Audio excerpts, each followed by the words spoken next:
Bienvenidos y bienvenidas a otra sesión más de literatura en la Fundación Caballero Bonal.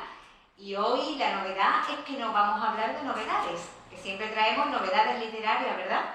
En este caso no traemos libros que acaben de salir, aunque algunos sí que son más actuales, pero que no estamos hablando de acaba de salir en librería, sino lo que venimos a presentar es algo que es novedoso en sí mismo. Vamos a presentar una editorial, que aunque lleva algún tiempo ya trabajando, luego nos contará Sandra Carmona, que está a mi derecha, que es la editora, nos contará algo sobre la historia de esta editorial, Altramuz, con un nombre precioso y muy andaluz, me parece a mí, esta palabra que los altramuces, ¿verdad? Pues aunque lleva un tiempo ya trabajando esta editorial Altramuz, sí que no conocíamos en Jerez cómo es su proyecto, qué es lo que les mueve, por qué hacen lo que hacen, por qué publican lo que publican, no solamente por la calidad literaria que tiene, sino porque hay algo detrás, hay una segunda intención y eso nos parecía muy interesante. Joaquín López Bustamante, a la derecha de la mesa, siempre nos tiene muy informados de ciertas cosas que suceden en el mundo literario y también en el mundo de la música, pero sobre todo en el literario, el que más nos interesa aquí en la Fundación Caballero Bonal. Y él nos puso sobre la pista de esta editorial que se define como una editorial romaní, pero que también tiene una parte social, una parte de género, una parte de identitaria, que me parece, y de multiculturalidad, y yo creo que también de educación en valores, y todo eso nos interesaba. Cuando él nos habló, pues mira, Sandra podría venir, Sandra Carmona podría venir y contarnos algo de lo que están haciendo, me pareció muy interesante, que no es lo habitual aquí, ya sabéis que aquí siempre traemos algo que se acaba de publicar, sino que queríamos saber por qué está ahí Altramuz y hasta dónde quieren llegar. Así que yo solamente le doy la bienvenida a Sandra y a Tamara, que está afuera con los libros, por si luego quieren ustedes interesarse por alguna de las publicaciones, y a Joaquín López Bustamante, que como es de la casa casi no hay que darle la bienvenida, pero bueno, por protocolo, bienvenido también, Joaquín, a tu casa. Así que nada, le paso. Muchísimas gracias, Pepa. Buenas tardes a todos y a todas.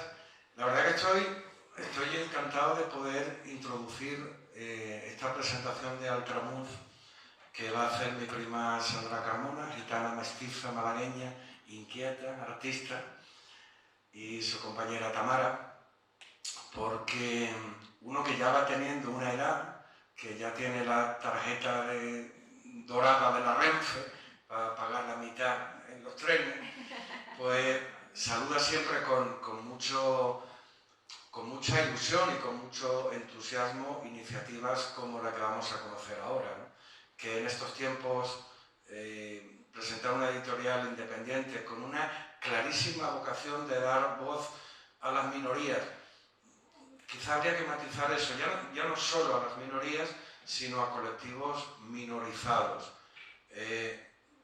Yo hace tiempo que vengo reivindicando que para cualquier minoría, y con una especial mirada por mi condición a la cuestión gitana, creo que hace falta cada vez más que sean las propias voces de esas minorías las que escriban, rueden, filmen, pinten, porque estamos necesitados de narrativas propias, de autorrepresentación.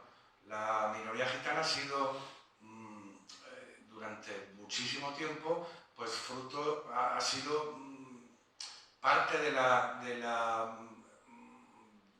imagen gitana, pero un poco sobreexpuesta, y hasta tal punto otras minorías han estado más invisibilizadas, pero siempre ha habido una mirada externa llena en muchos casos de perjuicios y de tópicos, en otros de desconocimiento y en otros casos de abierta animadversión o antigitanismo.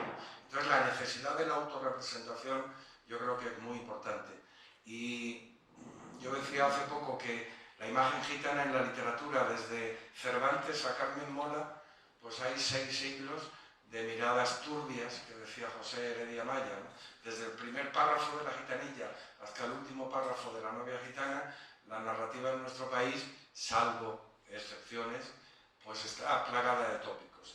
Y tratar de revertir eso es una de las cosas que Sandra Carmona, desde su formación artística como ilustradora y su inquietud por las bellas artes, pero también desde su formación en educación social, en integración social, pues junto con Tamara han emprendido este precioso proyecto que decía Pepa, ¿hasta dónde llegará? Yo espero que mucho porque, aparte, ella de alguna forma ha comenzado con algo muy importante que es la literatura infantil.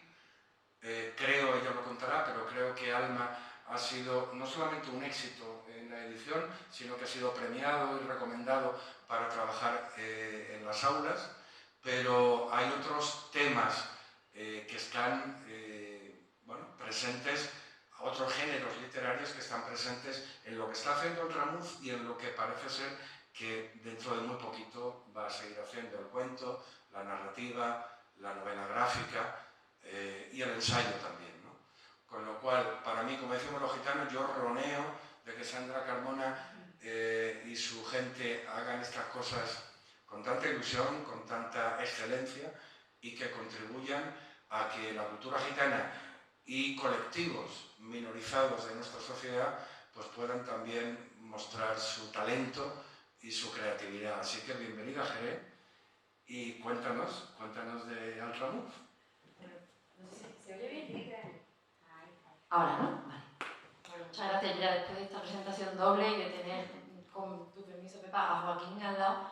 Estoy muy feliz porque para mí una de las cosas bonitas que me trae Altramuz es tener de pronto encuentros con personas que ya espero que formen parte de mi vida, que son aprendizaje meses tras meses, porque es así, cada vez que va a salir un libro nuevo, vamos a dar una charla, vamos a presentar algún libro, siempre conozco a alguien, conozco un proyecto, conozco a algún primo, alguna prima que está haciendo también cosas y al final a mí eso me llena mucho de alegría, porque cuando yo empecé Altramuz tenía mucho desconocimiento en cuanto a cultura creada por personas gitanas, ¿no? No solamente a través de no solamente música, sino cultura, pues literatura, pintura, cine, más allá, ¿no? de lo que pueda ser la música, que ya de por sí es símbolo, ¿no? de un país. Y bueno, pues yo vengo a hablar un poquito de este proyecto y decir básicamente quiénes somos, por qué nace Altramuz Editorial y quizá para mí, desde mi sentir o mi pensar, qué es lo que yo siento que puede hacer diferente a Altramuz, ¿no? Bueno, el nombre de Altramuz, que me lo habéis preguntado 3 o 4 personas, nunca me había preguntado tanta gente por qué Altramuz. El Altramuz para mí es súper andaluz, pero al mismo tiempo tiene una raíz ahí de nuestra herencia árabe, pero es que libros hay desde la A hasta la Z y es lo que queremos abarcar, y porque al Altramuz lo hemos creado mujeres. Y yo no sé aquí, pero los altramuses son los chochitos. Y ya va siendo hora de reivindicar la literatura también creada por mujeres, ¿no? Y en Madrid también, ¿eh? Y en Madrid también, pero no lo sabía. No lo sabía. Pero bueno, o sea que todo eso abarca Altramuz, ¿no? Y tiene una peculiaridad también el nombre, y es que si veis, la A que tiene ese color del Altramuz está al revés, ¿no? Porque Altramuz es lo diferente o lo que viene siendo la diversidad, lo que sale, lo que se nos ha dejado en los márgenes, lo que se nos llama, a quien se nos llama minorías, ¿no? Lo que no está dentro de la normalidad, pues ahí está esa A y ahí está Altramuz, ¿no? Voy a decir una cosa. Claro, espero que no me dejéis hablar todo el tiempo a mí porque esto puede ser monólogo. Hay un poeta muy amigo mío, excelente creador, que se llama Fernando Beltrán, que lleva un proyecto que se llama El nombre de las cosas, y él se dedica a nombrar cosas, es nombrador, es una cosa maravillosa. Y creo que le habría encantado cómo has explicado Altramuz. Vamos, como se está grabando, voy a hacérselo llegar, porque de verdad es un nombre que tiene todo el sentido del mundo. Sí. La verdad es que se pensó mucho, y ahí tengo que decir que veis que aparecemos las dos grandes pensadoras y creadoras de Altramuz y Tamara es en la creadora de nombres. Vamos, si necesitáis un nombre para el proyecto que tengáis, para un negocio, para una canción, lo que sea, la llamáis porque, vamos, en cuestión de minutos. Y bueno, pues Altramus, ¿quiénes somos? Somos dos mujeres que formamos parte de la diversidad, aunque yo siempre que digo yo formo parte de la diversidad, es como si formara algo, no sé, algo mente raro, ¿no? Y al final es como, bueno, pues somos parte de la vida, yo soy gitana, mestiza, soy lesbiana, somos parte del colectivo LGBT y bueno, pues por eso decimos que formamos parte de la diversidad o la diversidad forma parte de nosotras o vivimos en diversidad o como queráis entenderlo, ¿no? Altramus nace gracias a, esto lo tengo que decir, Fundación Orange, porque nosotras presentamos el proyecto que en principio iba a ser un cuento ilustrado de una niña, lo presentamos a un concurso que se llama Amazing Woman, lo presentamos en 2019, luego pues todas sabemos qué pasó, que vino una pandemia y todo se ralentizó mucho y bueno, pues Altramus ganó el premio, pudimos financiar y crear con ese premio una editorial independiente, pequeñita, pero con un objetivo súper claro, y era que queríamos publicar libros creados, narrados, ilustrados por personas que pertenecen a la propia diversidad. Y ahí sí hay algo muy personal mío y por eso empezó este proyecto, por eso empezó con Alma, ¿no? Y es que yo he sido una de esas personas, de niña, devoraba los libros, el arte. Yo siempre digo que el arte para mí no es un hobby, es mi pulmón derecho o el izquierdo, el que queráis, pero ha sido mi herramienta de expresión, de poder transformarme, de buscar, de indagar en mi identidad, de perder el miedo a través del arte, de mostrarme a través del arte. Y para mí la literatura tenía un vacío enorme, porque no encontraba literatura en la que yo viese a las personas gitanas que a mí me rodeaban.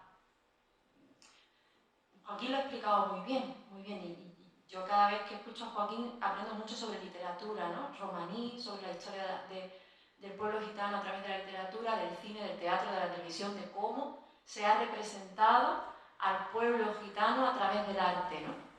Y yo necesitaba ver algo que para mí no se representaba, era la diversidad, porque si el pueblo romaní tiene algo es esa diversidad, ¿no? Transnacional, que traspasa las fronteras, los idiomas, los colores, las caras, los rostros.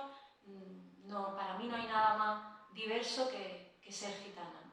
Y bueno, pues yo siempre veía un libro, una película en el que la gitana o era sumamente exotizada, era malvada, o robaba, o te leía la Buenaventura, pero a mí me faltaba mi tía, mi abuela. Mi abuela era una gitana comunista, nunca he visto una gitana comunista en ninguna película, yo aquí lo veo como idea. Ya estaban empoderadas. Estaban empoderadas, bueno, mi Antes abuela. de que se inventara la palabra empoderamiento. Ya estaba. Mi abuela estaba empoderada, claro, como tía, mi abuela. Mi abuela, yo recuerdo que a mí me contaba mi padre, tu abuela iba al cuartel de la Guardia Civil a repartir los panfletos del Partido Comunista. Yo ya, por eso lo tengo todo ya, era rey. Bueno, pues me faltaba eso. Luego, a través de los años, yo, como Joaquín ha dicho, yo hice educación, estudié educación primaria. Para mí, la educación es la base de todo, la base del cambio total. Y bueno, luego hice integración social con la comunidad gitana. Me formé en género, en diversidad, interseccionalidad. Yo quería saber más y al final quien me enseñó más fueron alumnas de un curso donde yo trabajaba con mujeres gitanas. Y una de las mujeres me dijo, estoy buscando un cuento para mi niña y no encuentro ninguno. Y ahí me dio ya la clave, ¿no? Y ¿por qué no me he interesado yo antes por esto cuando yo he sido esa niña que buscaba los cuentos, ¿no? Así que Alma es un cuento que habla de una niña a la que le gustan las mismas cosas que al resto de niños y niñas, que un día oye la palabra gitana, como muchos niños y niñas gitanas la hemos escuchado cuando hemos sido pequeños, y es a través de un insulto. A mis primos, nosotros éramos los gitanos piojosos, eso fue lo primero que nos dijeron. Cuando tú no tienes ese conocimiento del lenguaje y tienes que empezar a integrar esa palabra, ¿no? Integrar palabras que te definen de manera negativa, ahí empieza un conflicto que muy pocas personas creo yo que caen en él, ¿no? En el conflicto identitario que tenemos muchas personas gitanas cuando somos jóvenes y pensamos que hay algo malo en ser quienes somos, ¿no?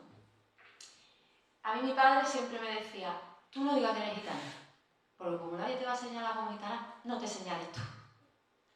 Y yo al principio siempre lo cuento y lo digo por todos lados, me costó más decir que era gitana que era lesbiana. Porque incluso dentro del colectivo LGBT hay racismo, no nos libramos ninguno.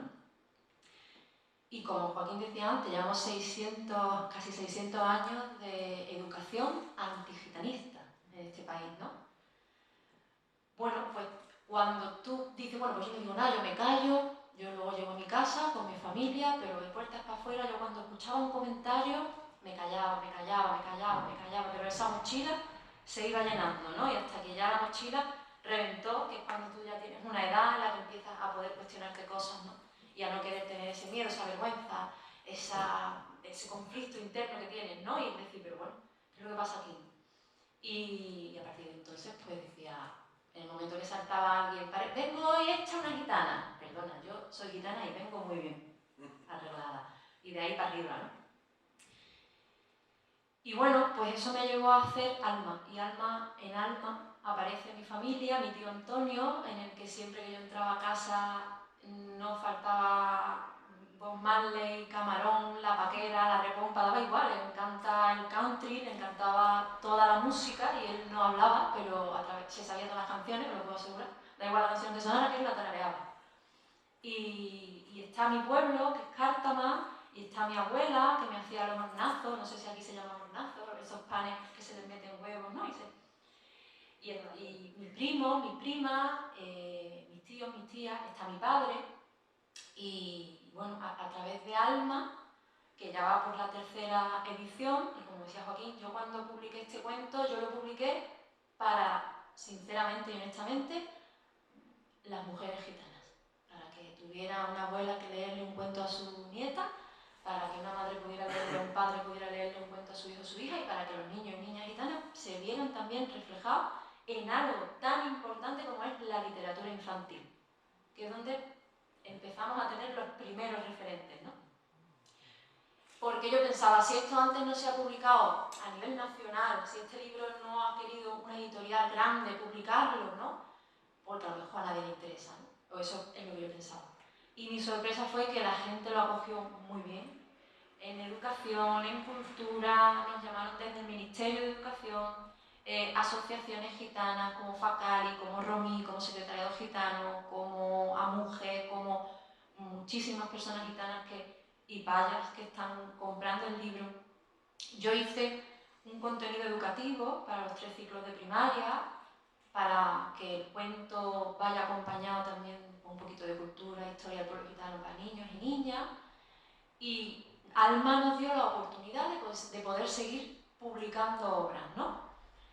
Y yo tenía muy claro que yo quería seguir publicando obras que hablaran del pueblo, de la cultura gitana, porque era el vacío que yo sentía y aparte también de diversidad. Y en esto siempre digo que hay que acordarse de las figuras aliadas, ¿no? Periodistas, profesores, profesoras, gente de la cultura, gente que apoya la diversidad, que trabaja por y para la diversidad. Es fundamental que en esto vayamos juntos, porque si no, nos vamos a quedar todos fuera, siempre de un lado y de otro, ¿no? Y aparece en mis manos un libro de pronto que es La Zúa. La Zúa es un libro escrito por Antonio Ortega, periodista, escritor, gitano, de Sevilla. Y yo cuando me llegó el manuscrito, bueno, el librito, porque ya es una reedición, este libro que se publicó hace 6 años por la editorial La Leída. Yo cuando leí este libro empecé a llorar. La tercera página ya me puse a llorar porque yo decía, esto es lo que yo quería. Yo sabía que había más personas gitanas que escribían, que hacían cosas y que necesitábamos encontrarnos y seguir, ¿no? Eso es lo que yo necesitaba y me encontré con Antonio. Este libro para mí, o sea, esta novela, no sé si la habéis podido leer, porque esto, ya os digo, es una reedición.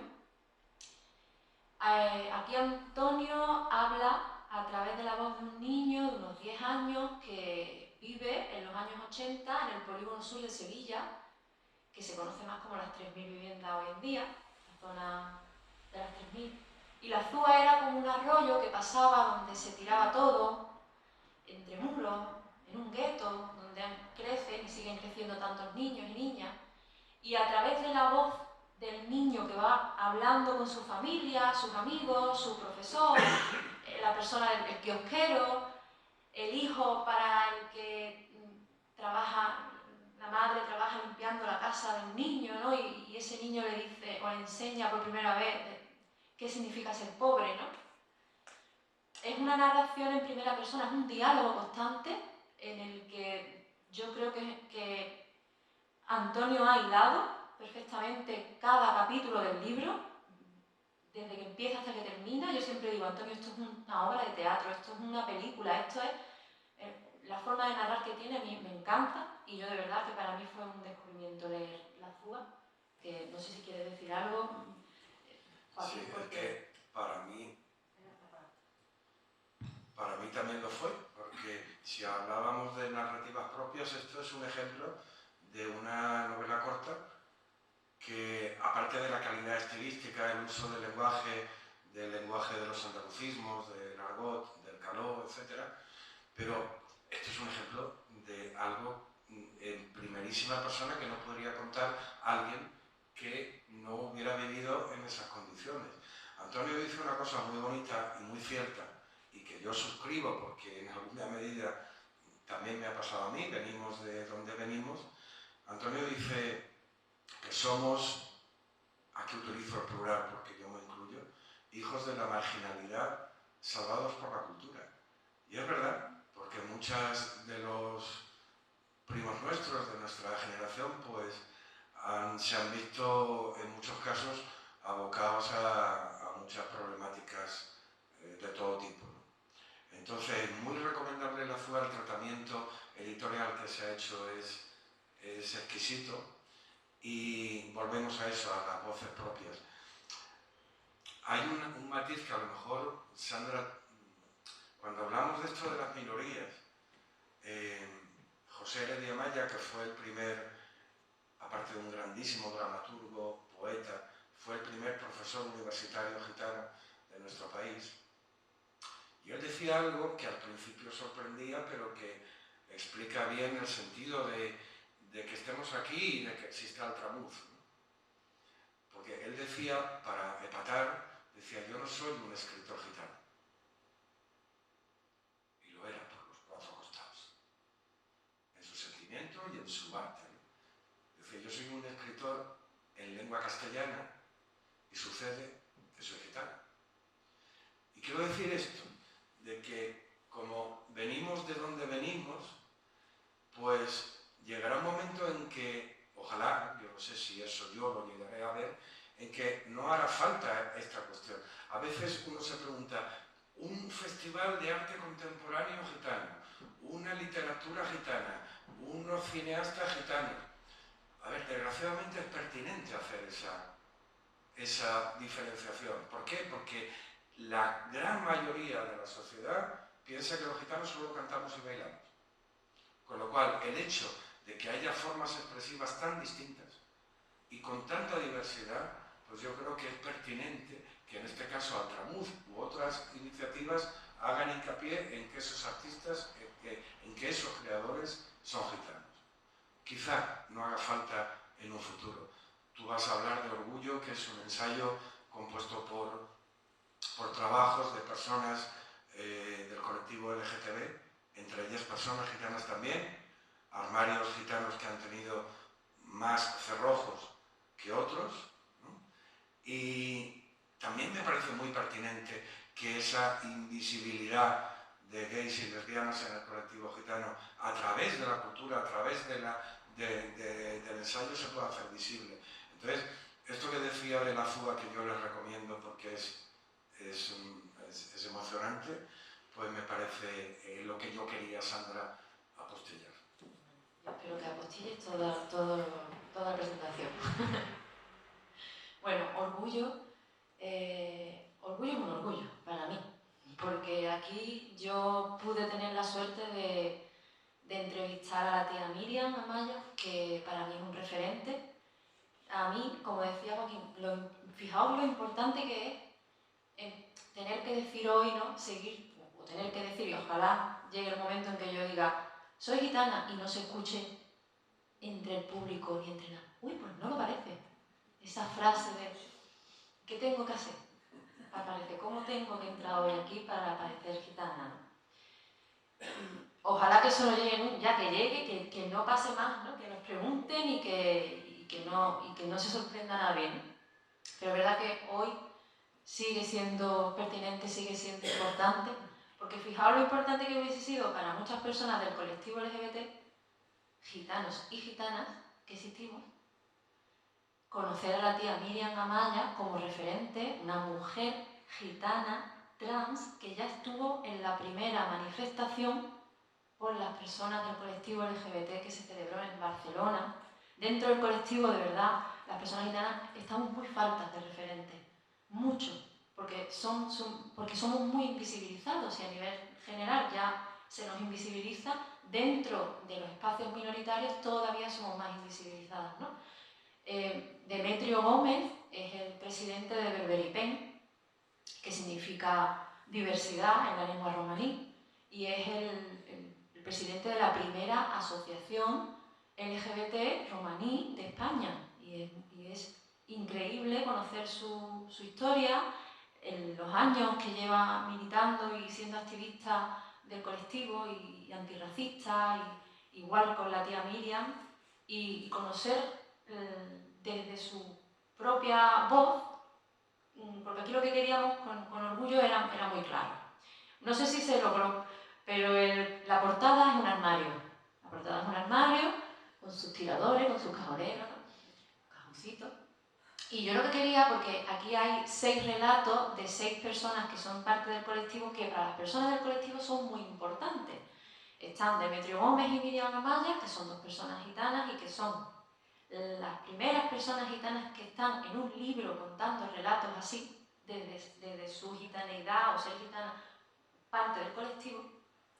Y luego está Charo Alises, que es presidenta de la asociación Ojalá de Málaga, activista, abogada por los derechos de las personas.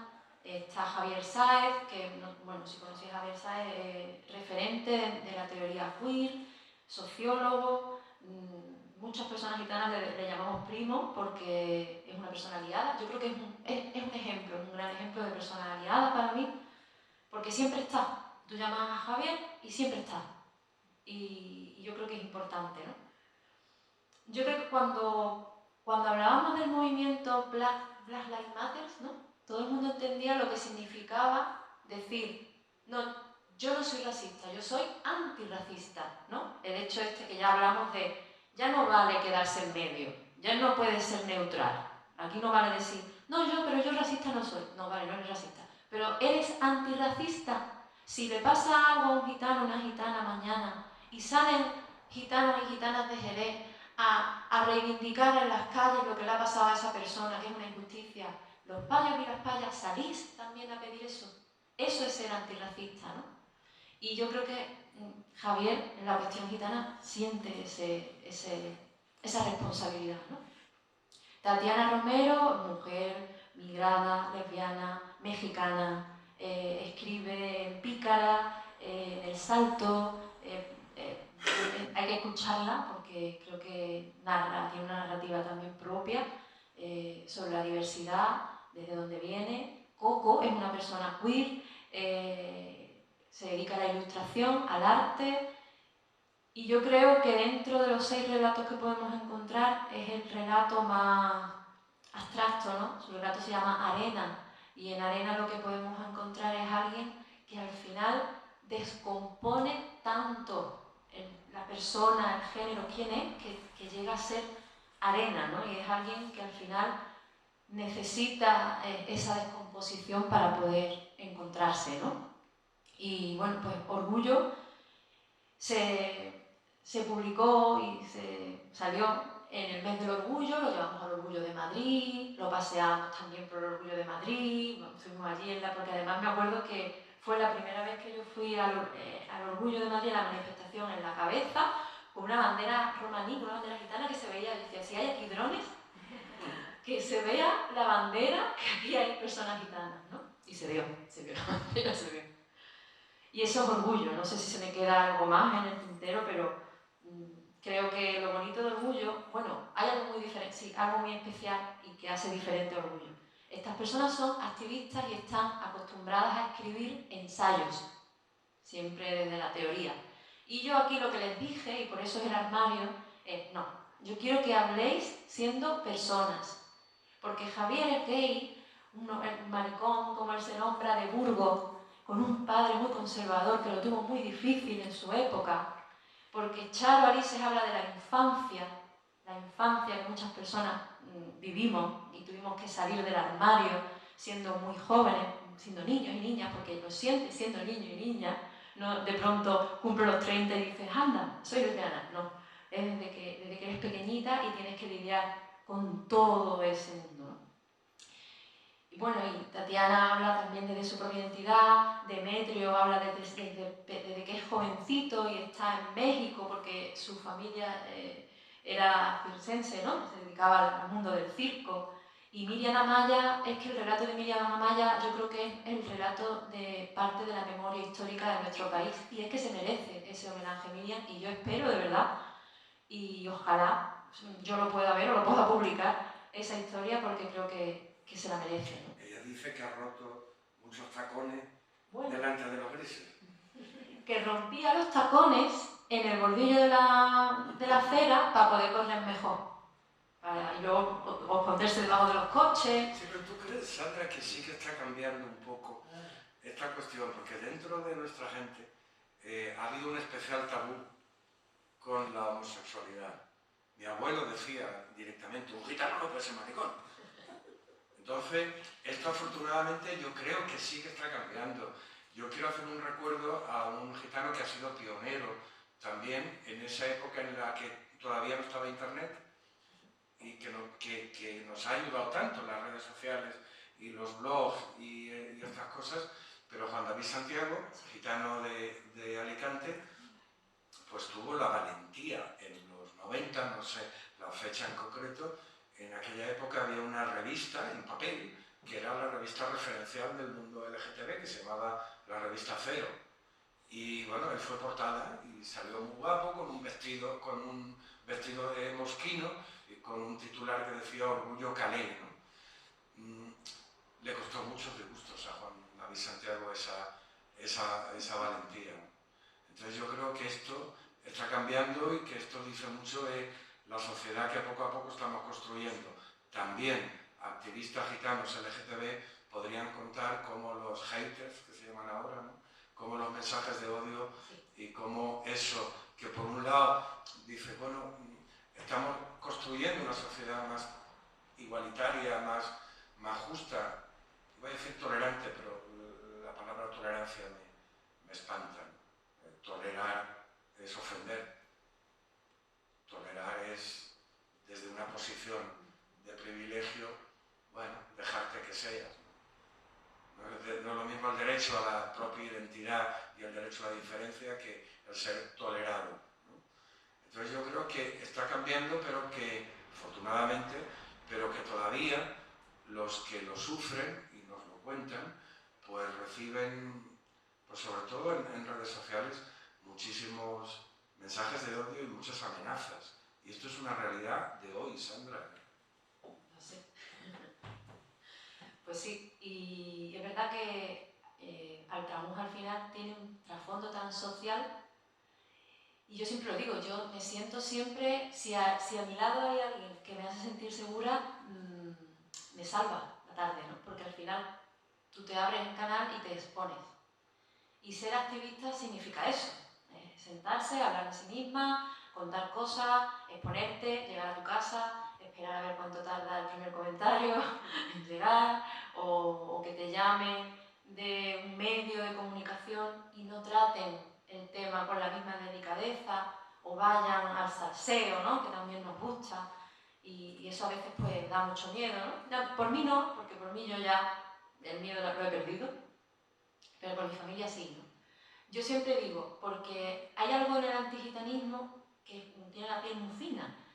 Siempre se dice que el gitano es más machista y siempre se dice que el gitano es más homófobo. Y yo siempre digo, es que el patriarcado, dentro de la exclusión social, es muy duro. Es que el machismo, es que la homofobia dentro de la exclusión social es muy duro. Y por desgracia, el 80% de las personas gitanas hoy en día siguen viviendo en la exclusión social. Entonces, yo siempre digo, esto no forma parte de la cultura gitana, esto forma parte del patriarcado. Y como ejemplo, yo siempre pongo el ejemplo de que yo soy paya por parte de madre, gitana por parte de padre, y en mi familia paya hay gente que ha aceptado perfectamente quién soy yo y gente que no. Y en mi familia gitana hay gente que ha aceptado perfectamente quién soy yo y gente que no. ¿Por qué? Porque vivimos en una sociedad, en un sistema patriarcal, homófobo, y que esa es la educación que nos ha dado a todas las personas, todas. Con lo cual, además, siempre digo que, y el ejemplo también que pongo, yo tengo muchos primos, soy carmona, y claro, la herencia que hay detrás de los carmonas, pues imaginaos, tengo un primo que canta, que se llama Paquito Carmona, y la primera canción que hizo se llama Amiga. Y me dijo, prima, quiero hablar del amor en la canción, pero de las diferentes formas de amor. Y ahí estoy yo con mi pareja en el videoclip de mi primo Paco Carmona, con la bandera LGBT, la bandera romaní, paseando por las calles de Málaga, ¿no? Yo creo que con ese ejemplo ya se entiende perfectamente lo que quería decir, ¿no? Luego me estoy alargando mucho yo aquí. Dentro de Altramuz hay libros que no hablan de la cuestión gitana porque, como decíamos, es una editorial que tiene como base principal la diversidad. Y la infancia, pues es verdad que tiene muchísima importancia en Altramuz, y aquí lo que queríamos hablar era un poco de esa identidad, de hablar de la identidad, de la diferencia, de la diversidad en las edades más pequeñitas, ¿no? Cuando un niño o niña se siente diferente y se siente un poquito más, bueno, pues más triste o debe sentir que no pasa nada, que no hay ningún problema en ser quien eres, ¿no? Pituca, aquí lo que pasó fue, aquí trabajamos dos cosas, fue la diversidad lingüística que tenemos, que es preciosa y que hay que valorar muchísimo, y Pituca es una salamandra gallega. Este libro está ilustrado por Irene Mira y escrito por Tania Suárez, Sánchez Pérez, que son dos mujeres gallegas. Y el libro hicimos dos versiones, está la versión en gallego, la versión en castellano, y el libro tiene un código QR que cuando lo escaneas, pues puedes escuchar la narración en gallego con una música de trasfondo gallega creada específicamente para el cuento, con una persona que tocó esa música. O sea que cada libro de Altramuz, nosotros siempre decimos, nosotros no vamos a publicar 10 libros al año, porque necesitamos que cada libro de verdad se muestre y se cuide como se tiene que cuidar la diversidad, ¿no? Y entre a todos los espacios que pueda entrar, ¿no? Y Pituca, bueno, pues aquí está ella con sus lunares amarillos, que es diferente a todos, pero hay un ser muy sabio en el cuento que le dice, busca tu identidad. No voy a decir quién es ese ser sabio, para no desvelar la historia. Samir y la lluvia de estrellas y Sara y la lluvia de estrellas, fijaos lo importante que es trabajar en una editorial tan social que trata temas tan importantes que para nosotras cada libro es una aventura, porque cada libro trae detrás una historia vivida por personas a las que conocemos, con las que entablamos relaciones, que entran en nuestra vida y al final es un impacto, ¿no? Samir y Sara cuentan la vida de una familia que tuvo que huir de Alepo, de Siria, de la guerra, y que llega a Málaga. Estos libros están escritos por Belén Sánchez, que es escritora malagueña, y están acompañados, narrados y corregidos culturalmente por una familia siria que huye de la guerra y llegó a Málaga. Y cuando vamos a presentar estos libros, quienes hablan de esta historia y de sus protagonistas son dos mujeres sirias, una que es Somar Salam, que es ilustradora sirio-palestina, y otra que es Lama Zabad, que es presidenta de la asociación Palmira por el pueblo sirio en Málaga. Y esa es la diferencia de cuando tú hablas por la diversidad o cuando dejas hablar a la diversidad, ¿no? Y cómo se conoce la diversidad, cómo entra en un espacio la diversidad cuando la vemos con su cara, ¿no? Con su rostro. Es la misma historia, solamente que aquí lo que quisimos hacer es un diálogo, digamos, intergeneracional, porque creemos que hay temas muy importantes que deben hablarse con los niños y niñas, ¿no? Samir es la versión infantil en el que Samir va en busca de un tesoro, que no voy a desvelar cuál es el tesoro, y Sara es la versión adulta vivida a través de los ojos de la madre, ¿no? Y bueno, pues ya podéis imaginaros lo que es la versión adulta, huir de la guerra, ¿no? Y bueno, hasta aquí, Altramuz, editorial. Yo quería hoy traer también este libro porque, bueno, a nivel personal, yo soy ilustradora, soy activista y mi activismo tenía que llevarlo, o tengo que llevarlo, o siento que tengo que llevarlo de la mejor manera que yo sé, y es a través del arte. Y Gitanas es un libro que se presenta en otra editorial malagueña, que es la editorial del Genal, y aquí, bueno, pues escribe Antonio Rodríguez Torres, que es gitano, también parte del colectivo LGBT, y ilustro yo. Son 6 relatos en el que las protagonistas son siempre mujeres gitanas, y aquí no es un ensayo feminista, sino es un homenaje a todas las mujeres gitanas que nos han rodeado, porque para nosotras son muy importantes para nosotros. Nuestras abuelas, la herencia que tenemos de estas mujeres gitanas, desde vamos, Rosa Cortés hasta, para mí, Sandra Selimovic sería hoy, ¿no? Pues es un homenaje a todas esas mujeres gitanas y a la forma de narrar que tenían, a esa herencia narrada a través de la lengua, no a través de la escritura, ¿no? Y poder recoger esas historias, ¿no? Es poder conocer el holocausto gitano a través de las voces de Papusa o de Filomena Franz, ¿no? De entrar a sitios donde tú hables de estas mujeres y las personas las conozcan también, referentes feministas también, mujeres gitanas, romaníes, que deben conocerse, igual que se conocen al resto de mujeres, igual que conocemos a Lola Flores, o igual que conocemos a, no sé, a feministas, mujeres ilustres, mujeres de la literatura, que no son gitanas, ¿no?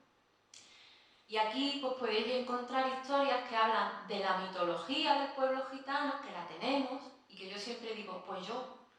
Hay una canción que siempre digo que todo el mundo conoce, que es Hijo de la Luna, de Mecano, ¿verdad? Que estoy hijo de un payo y yo no me lo callo, ¿verdad? Pues esa es la mitología del pueblo gitano, y esa es la unión de la chimutra y del chivé, de la que nace el pueblo gitano. Y cómo hacen de eso algo tan triste y tan feo que al final forma parte de nuestra cultura. Yo he escuchado Mecano, sigo escuchando Mecano, pero hoy la escucho con otra mirada, que es la mirada limpia. Mecano está sobrevalorado. Sí, también tengo que decir. Bueno, pues muchas cosas al final, ¿no? Pero me tiene guasa eso, porque estamos hablando de una canción que tuvo muchísimo éxito y que pasa por ser una gran obra que la llegó a cantar Plácido Domingo. Claro, y entonces esa concatenación de tópicos, y además con esos ripios en los versos de Mecano, pues eso es lo que cala y ha venido calando, ¿no? en el imaginario. Entonces, será necesario que sean las propias voces gitanas las que escriban y cuenten, ¿no? Incluso también, yo te lo suelto ahí, Sandra, como proyecto, pero la narrativa oral ha sido fundamental en la transmisión cultural del pueblo gitano en España y en todo el mundo. Entonces también recuperar eso e incluso poder hacer algún formato audiovisual en el que podamos escuchar las voces de esas gitanas viejas que tienen, yo lo digo porque, a ver, quien me conoce, cuando hemos hablado de estas cosas, yo suelo citar mucho a mi madre, que era una narradora, apenas sabía leer y escribir, pero era una narradora que te dejaba con la boca abierta, ¿no? Y que además construía el relato y la sintaxis, los énfasis, y lo hacía con una sabiduría atávica que no habían aprendido en ningún libro, porque, insisto, leía con dificultad, ¿no? Entonces, esta generación de mayores también, yo creo que también merece, o merecería, una mirada de Altramuz, porque en el caso del Holocausto estamos viendo cómo, claro, el paso del tiempo hace que muchos supervivientes de los campos de concentración se nos están yendo en el último año, y los que hemos tenido la suerte, porque eso es un grandísimo honor, de haber conocido a personas que han estado en Auschwitz y que curiosamente luego han dedicado su vida con una bonomía y con unas ganas al deber de la memoria que decía Primo Levi, ¿no? Entonces, estas generaciones de gitanos y de gitanas viejas que todavía tenemos, yo creo que tenemos que rescatar en la medida de que podamos sus historias, Sandra. Aquí sí hay una nota así, porque aquí las historias que se cuentan, varias de ellas son historias que contaba la abuela de Antonio, y él las narra aquí, pero son historias que contaban las mujeres de su familia, ¿no? Luego hay una historia en la que la protagonista vive un momento en la Gran Redada, que cada vez se va conociendo más qué fue la Gran Redada, pero fijaos si es importante y si hay vacío, que todavía tú entras a espacios culturales y educativos y no saben qué es la Gran Redada, ¿no? Y aquí, bueno, pues hay un capítulo en el que la protagonista vive un momento de la Gran Redada, ¿no? Momentos de fantasía, historias más, pues eso, un toque más de fantasía, más mitológica, historias reales, historias en las que se habla de el momento finales, yo creo que fue finales de los 70, cuando la heroína entra, a principios de los 80, finales de los 70, cuando la heroína entra en los márgenes, en la pobreza, ¿no? De hecho que se repartían para que se probaran, ¿no? Por las personas pobres, ¿no? Y la gran mayoría de esas personas que vivían en los márgenes eran muchos gitanos y gitanas, jóvenes que cayeron en la heroína, ¿no? Y hay un relato también que habla de ese momento, ¿no? Y hay un relato en el que se habla de la diversidad que forma parte del colectivo. Además, muy bonita esa diversidad, porque es un relato en el que una chica le cuenta a su madre pues, que está enamorada de otra mujer, y lo hace en la boda de su hermana, que es una boda gitana, preciosa. Y yo creo que eso es gitana, ¿no? Así a grandes rasgos, ¿no? Y es esa tradición, esa modernidad, esa diversidad, esa contemporaneidad, porque de verdad yo alucino cada vez que voy conociendo más cosas de personas romaníes, ¿no? Y hasta aquí es lo que me sale contar. No sé si queréis decir algo, o si queréis preguntar, o cualquier cosa que tengáis que... Sobre la palabra altramuz, yo te pregunté por qué. Y ahora se me ocurre decirte esto. El altramuz en sí mismo es amargo.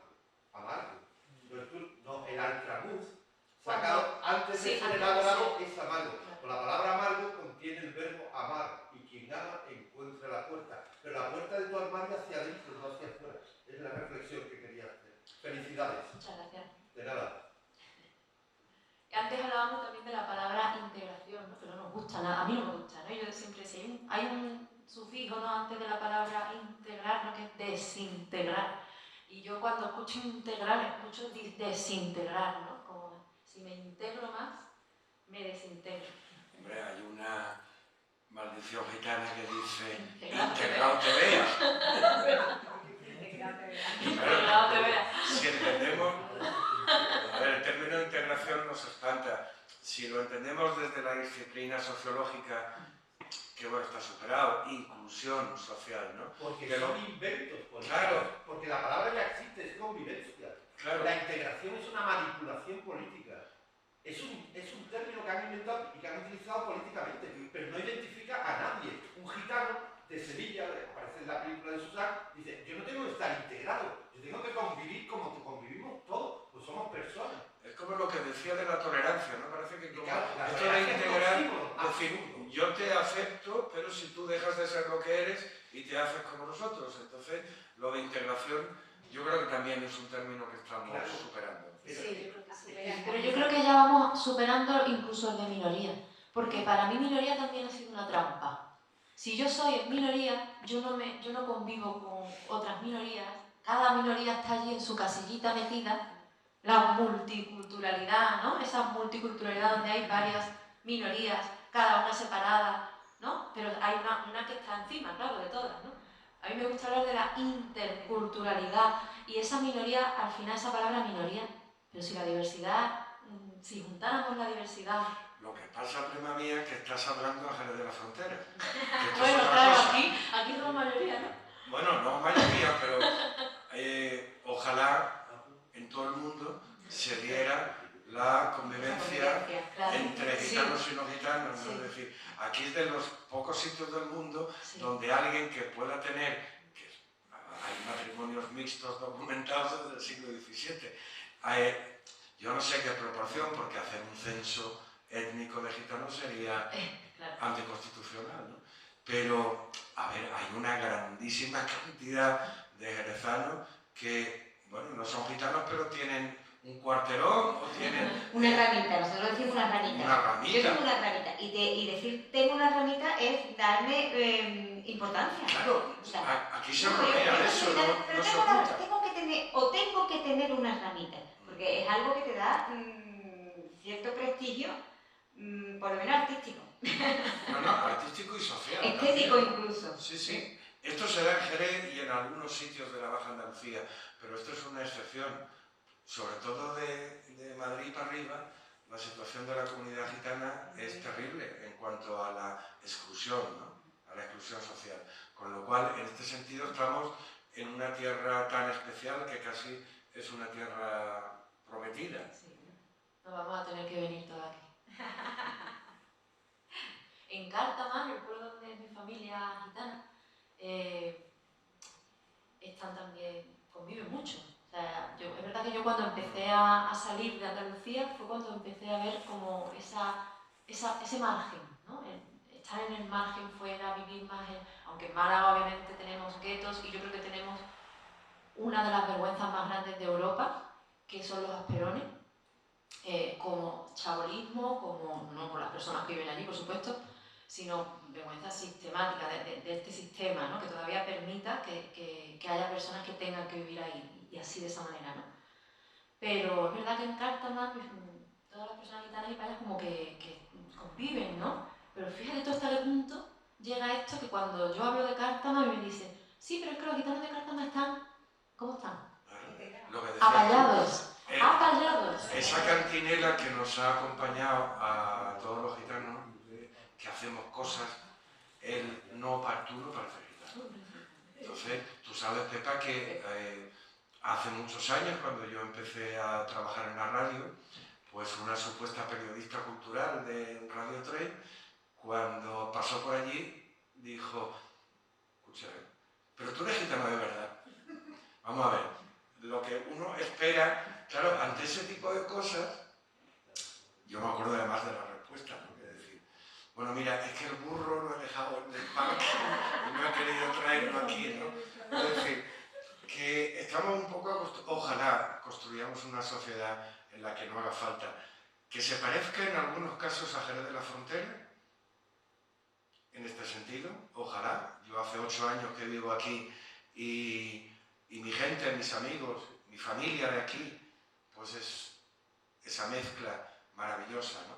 Pero tengamos también memoria histórica, porque si yo roneo de Jerez en cuanto a la convivencia, ¿no? Bueno, echemos la vista atrás y no nos tenemos que remontar a Isabel la Católica ni a la Gran Redada. No hace mucho tiempo, y hay muchas personas vivas, podrían contarnos, y cuentan, pues cómo eran sus vidas en las gallanías, en los cortijos, trabajando de forma segregada en regímenes de casi semiesclavitud. Y esto hace 4 días. Esto es relativamente reciente. Afortunadamente, el desarrollo de esas familias tan trabajadoras en el campo, que luego vuelven y montan sus negocios de la carne, del pescado, no solo lo artístico, ¿no? Mejoran social y económicamente, ¿no? Pero hay muchos gitanos, muchas gitanas vivas en esta ciudad que os podían contar cosas terribles, de hace poco tiempo. Entonces, vaya eso para hablar de nuestra memoria histórica sin victimismos, pero hay que conocerla y a partir de ahí pensar en una sociedad distinta donde los gitanos sean, pues, algo que obviamente, como otras identidades, enriquece al conjunto de la sociedad. Es que yo digo, si quitáramos al gitano de España... Vamos, sería otra cosa, ¿eh? Más ¿Me aburrido también sería otra. permite que diga algo sobre el tema del Claro. que comentamos? Yo tuve la suerte o la mala suerte, quizá la mala suerte, de vivir hasta que tuve 16 años trabajando en el campo, y desde que prácticamente empecé a respirar, empecé a trabajar, ganando dinero. Yo con 6 años ya estaba con mi padre cuidando cerdos en el campo. Y lo que quiero decir es que en esa época, desde esos 6 años hasta los 15 aproximadamente, o los 16, que fue cuando estuve en el campo, pues conocí a muchas familias gitanas, pero más que gente estable, eran gente que como estaba en el campo, pues los veía en la orilla de los ríos, los veía bajo los puentes, los veía con sus burros y con sus temas, con su hambre, con su miseria, porque la verdad y me acuerdo de una ocasión que se murió un cocino gordo, grande, y no sabíamos de qué se había muerto. Y el dueño de la manada, que tenían 1500 cocinos, ¿verdad? Nosotros teníamos en nuestro cuidado unos 400. Bueno, pues se murió uno y resulta que no sabíamos de lo que era. Y dice, pues eso hacer un hueco por ahí y lo enterráis. Y cogió mi padre una soleta, cada uno ayudamos allí, hicimos un buen boquete, como había dicho el patrón, para enterrar el cocino. Y había justo allí, donde enterramos el cocino, había una familia gitana que estaban acampados allí en la arroyo, allí al aire libre. Y nos vinieron a decir que bueno, que por qué no le dábamos el cocino, que yo se lo comía, ¿no? Yo tenía casi tanta hambre como los gitanos.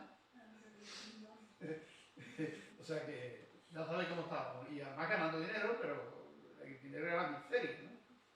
Y entonces, pues, es que si le decimos que sí, pues el patrón si se entera, o la Guardia Civil nos atropella, vamos, que era así, no se conocía otra cosa. Los gitanos la mitad de las veces iban huyendo porque la Guardia Civil no los podía ver, o sea, que lo mismo los masacraba a palos, ¿no? Total, que al fin le tapamos, lo metimos en el cocino dentro del boquete, lo tapamos con unas tablas viejas y lo que había allí, lo pusimos como enterrado, y cuando ya se había hecho de noche, pues le dijimos, mira, lo vamos a poner de tal manera que el patrón, si se diera la vuelta por aquí, pues crea que realmente lo hemos escondido, lo hemos enterrado. Se lo dijimos y a medianoche se cogieron, se sacaron tu cocino y estuvieron 2 semanas comiendo carne de cocino. Esto es Jerez de la Frontera, porque me va a permitir, entiendo que usted no es gitano, pero tú ves a este señor con esa clase, con ese sombrero que te recuerda a Manuel Morado. Y le quiere decir tío, ¿verdad? Su aspecto es de un gitano con clase y con categoría, como tantos hay en Jerez, ¿no? Algo que tampoco en la época franquista, hasta ya entrada la democracia, en las comisarías de policía, en los atestados policiales, se ponía, porque había una mención expresa que así fuera, se ponía la coletilla de aspecto agitanado. Vamos, a ver, ¿cuántos millones de personas en este país, ya no hablo de Jerez, pueden tener aspecto agitanado y no serlo? ¿Y cuántos gitanos? Tú vete a Lebrija, donde hay tantos gitanos rubios con los ojos azules. Quiero decir que Jerez de la Frontera tiene eso. Y tiene, si usted vivió esa época de las gañanías y los cortijos y ese trabajo, lo pasaron... Si algo se perdía, eran los gitanos. Lo pasaron un cochino, una bestia, lo que se perdiera, eran los gitanos. Que luego se ha mitificado, pero que es verdad que a pesar de tanta fatiga, las fiestas nocturnas con una olla de garbanzo eran tremendas, ¿no? Y es algo muy bonito,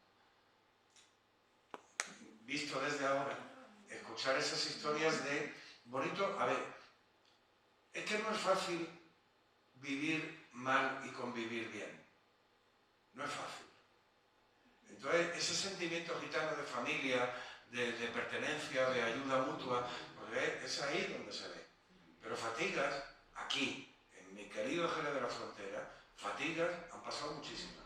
Fatigas, desprecios en el ámbito laboral, en el ámbito social, pero incluso en el artístico también, porque grandísimos artistas tenían que ir a cantarle al señorito y estar a expensas de los caprichos de lo que el señorito quisiera y cuando el señorito quisiera, con una suerte de humillación a grandísimos artistas. Y de esto, hace 4 días. Mi tía sí me habla mucho de que mis abuelos fueron gitanos de Andarrío. Qué bonita cara. Y me habla de cuando llegaba la Guardia Civil y como pillara la tijera de pelada de las mulas, cortaba el pelo a la gitana. Eso me lo contaba mi tía. Y hay algo terrible que nos han contado nuestros mayores, ¿no? La Guardia Civil caminera, la Guardia Civil de aquella época, ¿no? Que tenía esa especial inquina contra los gitanos, ¿no? Entonces llegar al sitio donde habían acampado y que tenían los trébedes con una olla con el fuego y entonces coger el Mauser o a patada limpia tirar la olla donde estaban cocinando lo que pudieran, ¿no? O sea, me parece ya el paradigma de la maldad y de la humillación. Yo creo que cuando la historia se conoce es más fácil esa convivencia. Porque muchas veces yo creo que cuando yo era joven siempre escuchaba, es que los gitanos roban, es que roban.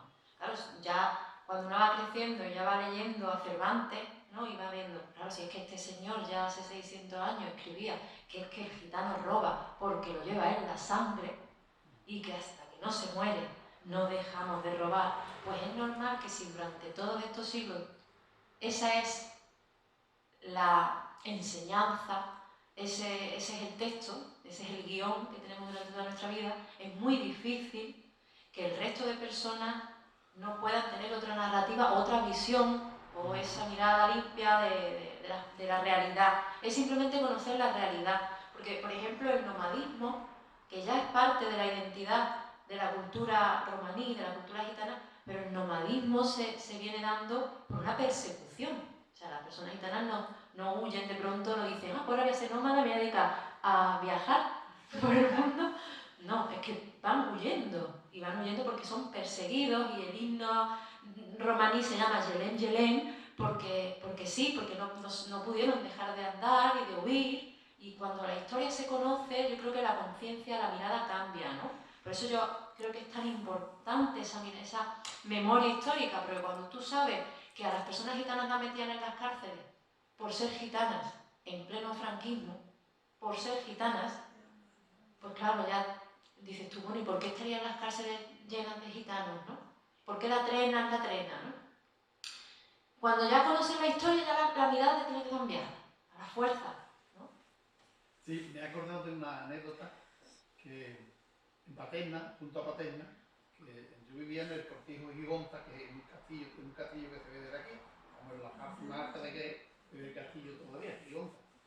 Y resulta que entre Gigonza y lo que es Paterna, el pueblo de Paterna, pasa un arroyo y junto al arroyo hay un cerrito y vivía una familia gitana que por cierto tiene todavía familiares aquí en la INA y creo que les decían la tirra, creo que era como le decían. Y era una señora de estas muy señoreada, una señora alta, muy seria, o sea, como si fuera la jefa de toda una tribu, ¿no? Estaba ya sola con el hijo.